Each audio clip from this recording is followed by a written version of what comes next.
आज अगर कोई सुन्नी सहुल अकीदा मुसलमान मदीने पाक में जाता है, नबी के आस्ताने पे दुरूद और सलाम पढ़ता है और वहां से जब उल्टे कदम लौटता है, पीठ उस तरफ नहीं करता है, अदब का ख्याल रखता है, इसलिए कि कुरान ने फरमाया कि यानी नबी के आवाज पर भी अपनी आवाज को बुलंद न करो, अदब का ख्याल रखता। तो वहां लाल रुमाल का मौलवी क्या कहता है कि तुम ये यानी उल्टे कदम क्यों लौटते हो, इसकी दलील मुझको लाओ, ये तुम शिर्क का काम करते हो, ये तुम बिदअत का काम करते हो।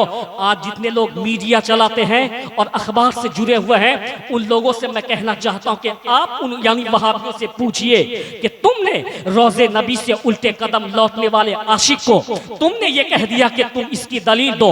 आज जो एक काफी ट्रंप आया हुआ था रियाज में, और उनके पास तुम सारे मुल्ला और मौलवी लाल रुमाल वाले हाथ बांध करके ट्रंप के सामने में खड़े थे, और जब कोई ट्रंप को जाता था हाथ मिलाने तो उल्टे कदम लौट करके आता था। उनसे पूछना चाहिए लाल रुमाल वालों से, ये मैं कहता हूं कि मौलवी मुजफ्फर लाल रुमाली, आज तू तेरा फतवा कहां चला गया, आज तेरी जबान कहां चली गई कि रोजे नबी से लौटते वक्त तुम दलील हमसे मांगते हो, और ट्रंप के पास में तुम उल्टे कदम जो लौटते हो, ये किस किताब में लिखा हुआ है, ये किस हदीस में लिखा हुआ है, ये किस किताब में लिखा हुआ है, तुम हवाला पेश करो, यहां से साबित हो जाता है। जाया करते हैं हम, नापाक भी इस मिट्टी में जाना हम पसंद नहीं करते हैं, हम उस कौम से ताल्लुक रखते हैं, लेकिन इस मुल्क का ये अलमिया है कि लोग अपने वीर सिपाही का भी सम्मान करना नहीं चाहते हैं। इसलिए इस मुल्क के हर वर्ग के लोगों को समझना पड़ेगा, हर कास्ट के लोगों को समझना पड़ेगा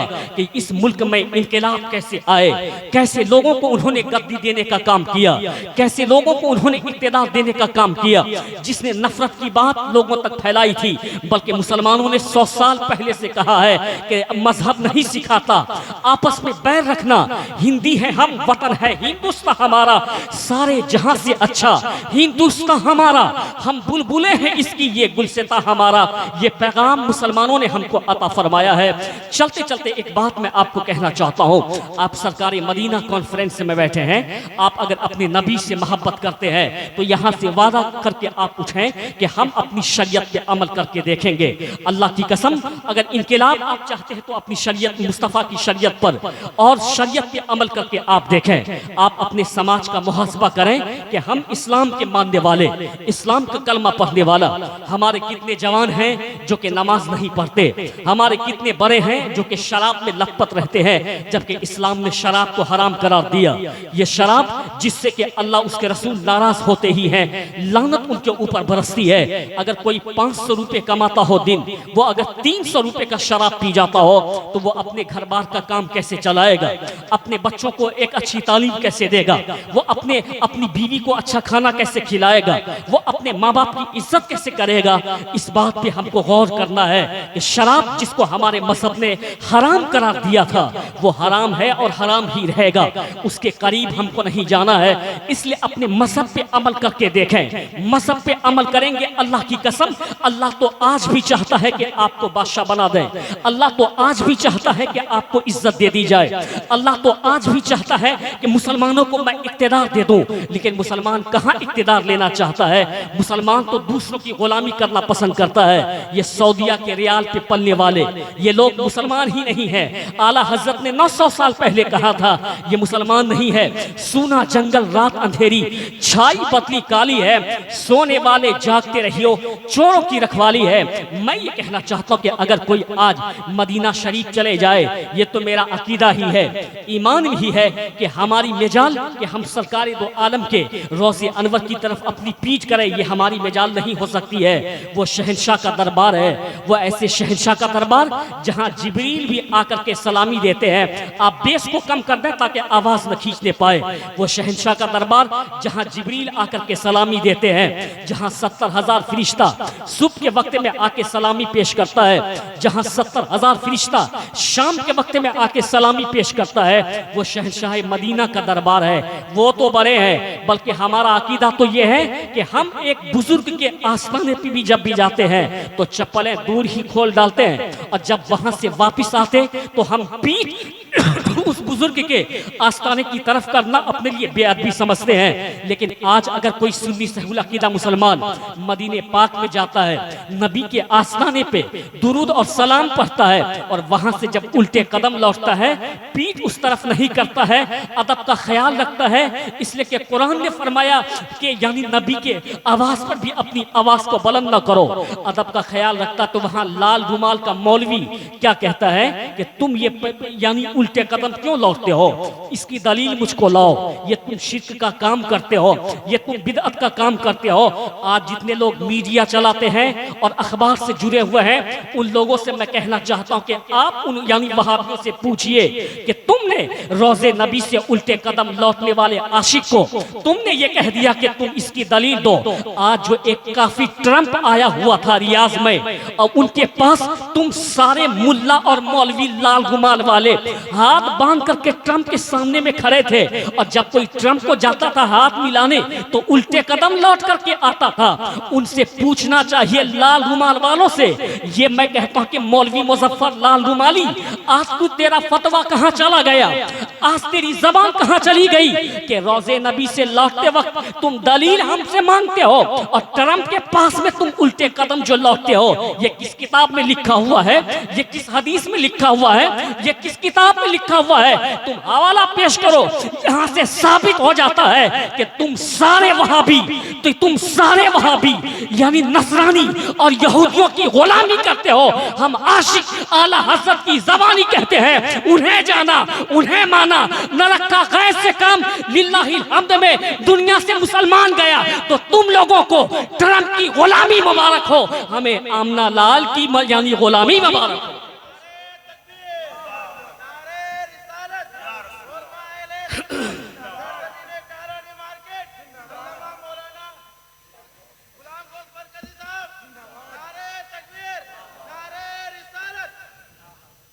इसलिए मैं कहता हूं कि तुम लोगों को वो ट्रंप की गुलामी, आपने देखा होगा आज बच्चा बच्चा अपने मोबाइल में इस चीज को देख लेता है। अब ये बताएं कि वो ट्रंप के सामने में हाथ जोड़े हुए खड़ा है, तो ये यहां से समझ में आता है कि तुम थानेदार के सामने में हाथ जो बांधे रहते हो, हम अहमद मुख्तार के सामने हाथ बांधे रहते हैं, जिनके सामने में फरिश्ते भी बाअदब होकर के यानी खड़े रहते हैं। तो ये तेरा मुकद्दर है कि तुम यानी ट्रंप की ये ट्रंप की जूतियां चाटते रहो। ये हमारी किस्मत है कि हम मदीने के ज़र्रात को अपने माथे से लगाए रखते हैं। ये तेरी किस्मत है कि तू कव्वे की बिरयानी खाता है।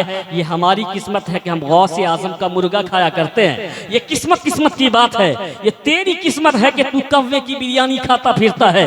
ये हमारी किस्मत है कि हम गौस का मुर्गा खाते हैं, गरीब नवाज का लंगर खाते हैं, मखदूम पाक का लंगर खाते हैं, आला हजरत का लंगर खाते हैं। हम नबी के सामने में हाथ बांध करके कहते हैं, मुस्तफ़ा जाने रहमत पे लाखों सलाम, शम्ए बज़्म में हिदायत पे लाखों सलाम। यानी हम हाथ बांध करके कहते हैं कि ये यानी हाथ बांध करके कहते हैं, शम्ए बज़्म में हिदायत पे लाखों सलाम, शहर यारे इरम ताजदारे हरम नौबहारे शफात पे लाखों सलाम। अपनी अपनी किस्मत की बात है यार। कोई यानी ट्रंप के सामने में हाथ बांधता रहता है, कोई मुस्तफ़ा जाने रहमत की गुलामी पे फख्र महसूस करता रहता है। इसलिए मैं कहना चाहता हूँ कि हमने आला हजरत से अपना रिश्ता जोड़ करके अपनी दुनिया और आखिरत को से सवार लिया है। उस आला हजरत ने हमें शहनशाह व आलम का गुलाम बना दिया। जो उसका गुलाम होता गुलाम नहीं रहता बल्कि शहनशाह बन जाता है। शहनशाहियत देखनी है तो देख जा करके बगदादी मोहल्ला में, देख कैसी शहनशाहियत है कि जमाना उनके गश्त घूमती भी नजर आती है। शहनशाहियत देखना है तो देख अजमेर मोहल्ला में कैसे दुनिया गश्त करती भी नजर आती है। शहनशाहियत देखना है तो देख कि छोटा मुकद्दसा में कैसे दुनिया यानी गश्त करती भी नजर आती है। शहनशाहियत देखनी है तो देख बरेली में कैसे दुनिया गश्त करती भी नजर आती है। जो उसका गुलाम होता है वही दुनिया का इमाम और अपनी कौम का इमाम हो जाया करता है। तो ये हमारी किस्मत है कि हम मुस्तफ़ा जानी रहमत की गुलामी करते हैं। और ये तेरी बदबख्ती है कि ट्रंप की गुलामी करते हो, यहूदियों की गुलामी करते हो, ईसाइयों की गुलामी करते हो। अब वक्त ज़्यादा नहीं है, न ज़्यादा आपकी समाज बेदार है। बस एक बात मैं आपके सामने में रखना चाहता हूँ, अपने मदरसे को मजबूत कीजिए। मदरसा मजबूत रहेगा तो आपका ईमान मजबूत रहेगा। मदरसा मजबूत रहेगा तो आपके ईमान की खेती हरी भरी रहेगी। वाकई में कहता हूँ कि आज जो ईमान सेफ है, मसलक आला हजरत का नारा जो घर घर में लग रहा है, ये किसकी देन है? ये इसी इदारे की देन है। ये इसी इदारा जो प्रोडक्ट आपको अता फरमाता है, उसी इदारे का देन है। अगर इदारा ना होता तो आपके ईमान के उलझे हुए जुल्फ को कौन संवारता? इस इदारे से पढ़ने वाला वो आशिक़ रसूल बन करके निकलता है और उसके बाद मोहब्बत का पैगाम लोगों से पहुंचाता रहता है। और दुनिया की ये यानी दुनिया में गुम होने से आपको बचा करके आपकी मोहब्बत का रिश्ता नबी पाक से जोड़ देता है, ताकि आप भटके नहीं, अपने नबी से जुड़े रहें। आपके ईमान और अकीदे की हिफाजत करता है। इसलिए इस मदरसे को चलाना और इस मदरसे को मजबूत करना हमारे ऊपर लाजिम और ज़रूरी है। हम अपने इस मदरसे को मजबूत करें। मदरसा मजबूत रहेगा तो हमारा ईमान मजबूत रहेगा, ईमान की खेतियाँ मजबूत रहेगी। लेकिन आजकल अलमिया ये है, ये बात मैंने बारहा अपनी तकरीर में कही है कि लोग तेज बच्चे को स्कूल में देना पसंद करते हैं। वो बच्चा जो पढ़ नहीं पाता हो, जो दिमाग से डैमेज होता हो, जो बदमाशी करता हो, जो मेहनत न करता हो, उसको कॉन्वेंट में नहीं दिया जाता। क्यों? तो उनके माँ बाप कहते हैं कि कॉन्वेंट में पैसा बर्बाद हो जाएगा, इनको कॉन्वेंट में नहीं दिया जाता। उस बच्चे को मदरसे में डाल दिया जाता है, यानी बच्चा जो कि बदमाश हो मदरसे में डाल दिया जाता, जहन से कमजोर हो मदरसे में डाल दिया जाता। अल्हम्दुलिल्लाह ये आलिम दीन की करामत है कि तुम खोटा सिक्का ला करके देते हो, वापिस हम तुमको सोना की सूरत में करते हैं, वापिस हम तुमको हीरा की सूरत में करते हैं। ये आलिम की सबसे बड़ी करामत कि खोटा सिक्का आता है, यहाँ से आलिम बन के जाता है, हाफिज बन करके जाता है। ये सबसे बड़ी करामत है आलिम की, ये सबसे बड़ी करामत है हाफिज की कि तुम यानी उस बच्चे को डालते हो जिसका जहन कमजोर होता है। इसलिए कहना चाहता हूँ कि मजाज बदलिए, सिर्फ कमजोर बच्चे को मदरसे में डालने की कोशिश न कीजिए, बल्कि मजबूत बच्चे को भी मदरसे में डालिए। कहाँ हमारा शौक चला गया, कहाँ हमारा शौक चला गया। हमें एक बुजुर्ग की कहानी याद आती है, उस कहानी को मैं आपके सामने में रखना चाहता हूँ। उस कहानी को रखता हूँ, फिर उनके बाद अपनी गुफ्तगू को तमाम करता हूँ। मैं ये कहना चाहता हूँ कि आज पूरी दुनिया में जो ये हम तनज़ुली देख रहे हैं, इसलिए कि हमने दीन से मोहब्बत करना छोड़ दिया, मुस्तफ़ा के पैगाम से मोहब्बत करना छोड़ दिया। आज हम सिर्फ फॉर्मेलिटी के तौर पे जुमा मस्जिद में नजर आते हैं, इबादत समझ करके न ज़ोहर में हम नजर आते हैं, इबादत समझ करके न असर में हम नजर आते हैं, इबादत समझ करके न हम मगरिब में नजर आते हैं। मैं ये कहना चाहता हूँ कि आज अगर औलाद हो तो तेज औलाद को स्कूल और कॉलेज में डाल दिया जाता। जो औलाद दिमाग से कमजोर हो, जो औलाद यानी मैं कहता हूँ कि कमजोर हो, उसको मदरसे में डाल दिया जाता नहीं, बल्कि होशियार औलाद को, तंदुरुस्त औलाद को, जो औलाद ज़हीर हो, उसको मदरसे में डाल, ताकि वो वक्त का ग़िज़ाली बन करके चमके, वो वक्त का यानी मैं कहता हूँ कि सलाहुद्दीन अय्यूबी बन करके चमके, वो वक्त का मोहम्मद बिन कासिम बन करके चमके, ताकि दुनिया को बता दे बैतुल मक़दस तेरे बाप की प्रॉपर्टी नहीं, बल्कि मेरे मुस्तफ़ा की यादगार है। मुस्तफ़ा जाने रहमत ने यहीं से आसमान में यानी यहीं से आपने मेराज का सफर शुरू फरमाया था। ये तेरे बाप की प्रॉपर्टी नहीं, मेरे मुस्तफ़ा ने यहाँ इमामत फरमाई थी। और मुस्तफ़ा के पीछे आदम ने भी नमाज पढ़ी, नूह ने भी नमाज पढ़ी, इब्राहिम ने भी नमाज पढ़ी, ज़करिया ने भी नमाज पढ़ी, यहया ने भी नमाज पढ़ी, मूसा और ईसा ने भी नमाज पढ़ी। ये मेरे मुस्तफ़ा की ये यानी अमानत है, उसकी यादगार है। ज़हीन बच्चा को दे मदरसा में कि कोई गज़ाली बन करके निकले, कोई यानी नौमान बन के वक्त का निकले, कोई अपने वक्त का सलाहुद्दीन अय्यूबी बन करके निकले, कोई अपने वक्त का मोहम्मद बिन कासिम बन करके निकले, कोई अपने वक्त का यानी मैं कहता हूँ कि औरंगजेब आलमगीर बन करके निकले।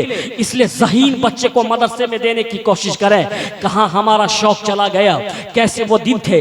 एक मुहद्दिस की बात मुझको याद आती है, हज़रत अब्दुल्ला, हज़रत यानी मैं कहता हूँ कि अब्दुर्रहमान, हज़रत मुहद्दिस जिसके वालिद का नाम अब्दुर्रहमान बिन फर्रुख था, उनके वालिद यानी अब्दुर्रहमान थे, उनके बेटे का नाम रबिया है। वो अपने वक्त के बहुत बड़े आलिम गुजरे, बहुत बड़े मुहद्दिस गुजरे।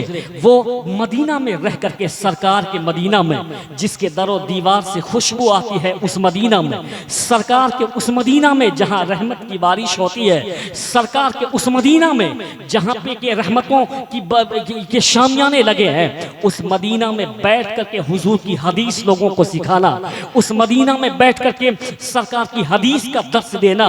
वो रबिया जिनके वालिद अब्दुर्रहमान बिन फर्रुख, वो वो जिस वक्त वो कौन थे, वो मुजाहिद थे अपने वक्त के। उस वक्त दुनिया में इस्लामी गवर्नमेंट थी, इस्लामी यानी का कानून था। उस वक्त वो मुजाहिद थे, सरहदों पर पहरा देने का काम करते थे, सरहदों पर यानी पहरा देना और दुश्मनों से अपनी सरहद की हिफाजत करना, वो पहरा देने का काम करते थे। जब वो अपने घर से जाने लगे, अपनी बीवी से कहते हैं कि मैं तेरे पास 2 अमानत छोड़ करके जाता हूँ। एक अमानत ये 27,000 ये दिरहम मैं तुमको दे करके जाता हूँ, इस अमानत का तुम ख्याल रखना। एक अमानत जो तेरे पेट में है, जो मेरा बच्चा है, उसकी वो अमानत भी मैं तेरे पास छोड़ करके जाता हूँ। कहा तो उनकी बीवी ने कहा था मेरे शौहर आप चले जाएं, इसलिए कि आपकी बीवी आपके इस दोनों अमानत को संभाल करके रखेगी। आज कौन बीवी है जो अपने शौहर की अमानत को संभाल के रखती हो? 4 दिन गायब हो जाए तो अमानत में खयानत हो जाता। क्यों? इसलिए कि आज निकाह लड़की देख करके नहीं किया जाता है, आज निकाह तो बुलेट देख करके किया जाता है। आज निकाह लड़की देख के नहीं किया जाता है, आज निकाह तो जहेज देख करके किया जाता है। आज निकाह लड़की देख करके नहीं किया जाता है, आज निकाह प्रॉपर्टी देख करके किया जाता है। आज निकाह लड़की देख करके नहीं किया जाता, बल्कि आज निकाह तो जमीन देख करके किया जाता है। जब निकाह जमीन देख करके किया जाए, जब निकाह प्रॉपर्टी देख करके किया जाए, जब निकाह 4 व्हीलर देख करके किया जाए, तो तुमको निकाह में कनीज़े फातिमा ना मिलेगी, तुमको निकाह में कनीज़े आयशा ना मिलेगी, तुमको निकाह में कनीज़े ज़ैनब ना मिलेगी, तुमको निकाह में कनीज़े उम्मे कुलसुम ना मिलेगी। जब कनीज़े फातिमा ना मिलेगी, जब कनीज़े आयशा ना मिलेगी, जब कनीज़े ज़ैनब ना मिलेगी, जब कनीज़े उम्मे कुलसुम ना मिलेगी, तो तुम किस अमानत में ये की उम्मीद रखते हो अपनी औरत से? फिर तुम अमानत की क्या उम्मीद रखते हो? तो अमानत तो वो औरत संभाल के रखती है जो कनीज़े आयशा बनकर के जिंदगी गुजारती है, कनीज़े फातिमा बनकर के जिंदगी गुजारती है, कनीज़े ज़ैनब बनकर के जिंदगी गुजारती है, कनीज़े आयशा बनकर के जिंदगी गुजारती है। उसको मालूम होता है शौहर राजी है तो रब भी मुझसे राजी है, शौहर राजी है तो रसूल भी मुझसे राजी है, शौहर राजी है तो नमाज भी मेरी कबूल हो रही है, शौहर राजी है तो इबादत भी कबूल हो रही है। शौहर नाराज तो अल्लाह उसके रसूल नाराज, फरिश्तों की लानत मेरे ऊपर में, न तिलावत कबूल होगी न इबादत कबूल होगी। इसलिए मजाज बन करके बना करके यहाँ से जाओ कि निकाह न अब जहेज पे होगा, निकाह न अब जमीन पे होगा, निकाह न अब प्रॉपर्टी पे होगा, निकाह तो अब कनीज़े आयशा कनीज़े फातिमा देख करके किया जाए। यानी अब जहन बना करके जाएं कि निकाह अब किसी प्रॉपर्टी पे नहीं, निकाह अब किसी यानी 4 व्हीलर पे नहीं, निकाह अब कनीज़े आयशा देख करके, कनीज़े फातिमा देख करके। कनीज़े आयशा और फातिमा को ला, वो तेरे घर को जन्नत नुमा बना देगी, तेरे यानी तेरी दुनिया और आखिरत के लिए वो बेहतर हो जाएगी। इसलिए मैं कहना चाहता हूँ, उसने क्या कहा, जल्दी से वो कहानी सुन लें ताकि मैं अपनी गुफ्तगू को तमाम कर देता हूँ। मैं ये कहना चाहता हूँ कि वो निकलते वक्त कहते हैं कि 2 अमानत मैं तेरे पास छोड़ करके जाता हूँ, तुम इसकी हिफाजत करना। शौहर चले गए, 1-2 महीना में लौट के नहीं आए। यहाँ हमारी औरतें होती तो कदम डगमगा जाते। क्यों? कि जिसकी नज़र दुनिया पे होती है उसका कदम डगमगा जाता है, जिसकी नज़र मुस्तफ़ा की शफात पे होती है उसका कदम नहीं डगमगाता।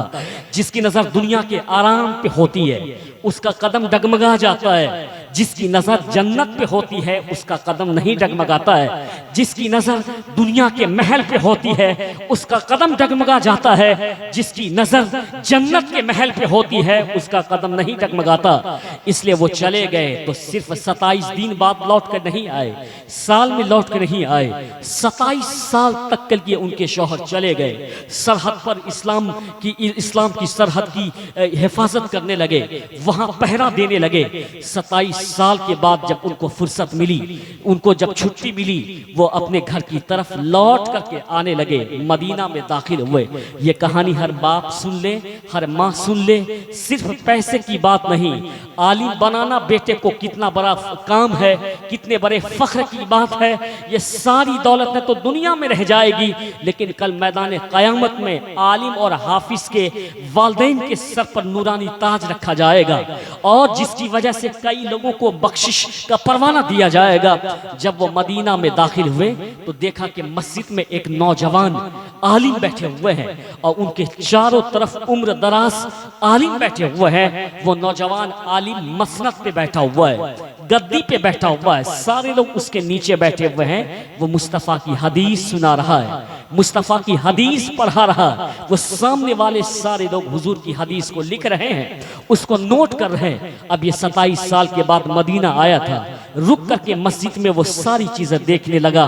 देख रहा कि कम उम्र का आलिम जो इन तमाम लोगों पे फौकियत ले गया, ये सारे बड़े उम्र के लोग नीचे बैठे हुए हैं। वो मसनद पे बैठ करके, गद्दी पे बैठ करके मुस्तफ़ा की हदीस सुना रहा है। यही वो मदरसा है जहाँ से आज भी उस सुन्नत को अदा किया जाता है, जहाँ से मुस्तफ़ा की हदीस सुनाया जाता है। तो ये मदरसा इस्लाम का किला है, ये सलामत रहेगा तो आपका ईमान सलामत रहेगा। मैं ये कहना चाहता हूँ, जैसे ही उसने उस मुजाहिद ने ये देखा, दिल में ख्याल आता है कि कौन है इनके माँ बाप, किसकी किस्मत इस कदर बुलंद है कि अल्लाह ने उसको ऐसा बेटा अता फरमाया कि उसका बेटा नबी के शहर में बैठ करके नबी की हदीस लोगों को पढ़ा रहा है, नबी की हदीस लोगों को बता रहा है। ये देख करके दिल में एक तमन्ना लेकर के आए कि अल्लाह ने कि किस माँ बाप को ये होनहार और इतना लाजवाब बेटा अता फरमाया है। जैसे ही अपने घर की तरफ आए, आवाज दी, औरत आई और देखा कि मेरे शौहर आए, ज़ारो कतार रोने लगती है। कहा, सरताज इतने दिन हो गए, आप आज वापिस आए। उसने कहा कि मुझे दीन की खिदमत से फुर्सत कहाँ मिली कि मैं आऊं। तो उसने कहा था कि मैंने तुझको 2 अमानत दी थी, उस अमानत का क्या हुआ? बीवी ने जवाब देते हुए कहा, मेरे शौहर, आपकी बीवी ने उस 2 अमानत को संभाल करके रखा है, घबराने की जरूरत नहीं है। इतना कहा, बीवी फिर अंदर चली जाती है ताकि शौहर के लिए कुछ बना दूं, उनके खाने पीने का कुछ इंतजाम कर दूं। इतने में वही मुहद्दिस जो कि नबी की हदीस का दर्स दे रहा था, मस्जिद से उठा और आती आती उसी घर में दाखिल हो गया और इस मुजाहिद को देखा। ये अजनबी थे, इसने भी उसको मस्जिद में ही आज देखा था। ये पूछता है उस मुजाहिद से कि तुम इस घर में कैसे दाखिल हुए, बिला इजाजत तुम मेरे घर में क्या कर रहे हो? वो मुजाहिद ये कहता है कि तुम तो नबी की हदीस पढ़ाते हो और मुहद्दिस बने फिरते हो और मदीना में बड़े आलिम कहलाते हो। ये मुहद्दिस रबिया की कहानी मैं आपको सुना रहा हूँ, जो बहुत बड़े आलिम गुजरे हैं, जिसके बड़े बड़े शागिर्द गुजरे हैं। मैं ये कहना चाहता हूँ कि उसने कहा कि तुम बड़े मुहद्दिस बनते हो और तुमको ये खबर नहीं कि दूसरे के घर बिला इजाजत नहीं जाना चाहिए। ये उनको समझा रहे हैं, वो उनको समझा रहे हैं। मुजाहिद कहता कि तुम कैसे आए, आलिम कहता कि तुम मेरे घर कैसे आए। दोनों में तकरार हुई, आवाज बुलंद हुई। औरत घर के अंदर से सुन रही थी। उसने कहा कि आप लोग आपस में न झगड़िए, मैं अभी आता हूँ और आपके इस मामले को साफ कर देता हूँ। औरत दौड़ करके आती है, उस नौजवान का हाथ पकड़ के कहती है, ए नौजवान, तुम इनको नहीं पहचानते, यही वो तेरे बाप है जिसने तुझको 27 साल पहले छोड़ गया था। आज तेरे बाप तेरे घर में आए हैं और अपने शौहर के हाथ को पकड़ा और कहा, मेरे शौहर, आपने मुझको 2 अमानत दी थी। एक अमानत जो पेट में पल रहा था, ये मुहद्दिस की सूरत में आपके सामने में खड़ा है, और आपने मुझको जो 27,000 चांदी और सोने का सिक्का दिया था, मैंने वो तमाम सिक्का इनके इल्म पे खर्च कर दिया। अब ये बताएं मेरे शौहर कि मैंने आपकी अमानत को संभाला है या नहीं? तो शौहर मुस्कुरा जाता है, कहता है कि बीवी, ऐसी बीवी तो करोड़ों में एक मिलती है, ऐसा बेटा तो करोड़ों में एक मिलता है। न बेटे का जवाब है, न अल्लाह के फजल से तेरा जवाब है। यानी ये है बीवी, ये है बेटा। कहा कि मेरी बीवी, तुमने मेरे हक को अदा कर दिया, तुमने मेरी अमानत को संभाल कर